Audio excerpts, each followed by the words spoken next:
नमस्ते, मेरो नाम निशा, म नेपालबाट। म एक गृह श्रमिक हो, साथी एनजिओबाट।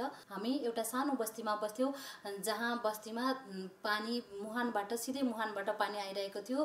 पहिला हामी कसैसँग बोल्न सक्ने हाम्रो क्षमता थिएन। जब हामी साथीको गृह श्रमिकको समूहमा बाँधिएपछि हामीले विभिन्न तालिमहरू लियौँ। आफ्नो क्षमता अभिवृद्धि, नेतृत्व विकास, सशक्तिकरणको तालिम लिएर हामी अलिकति एक्टिभ भएका थियौँ। त्यस पछाडि हाम्रो धारामा फोहोर पानी आउन लाग्यो। फोहोर पानी हामीले खाइराख्यौँ, तर त्यस पछाडि धेरै नै फोहोर आउन थालेपछि हामीले खानेपानीको अफिसमा गएर भन्यौँ यो धारामा एकदम धेरै फोहोर पानी आइरहेको छ भनेर। अनि उहाँहरूले भन्नुभयो पानी मुहानबाट आउँछ, पानी यस्तै नै आउने हो, तपाईँहरू यही पानी नै खानुस् भनेर भन्नुभयो।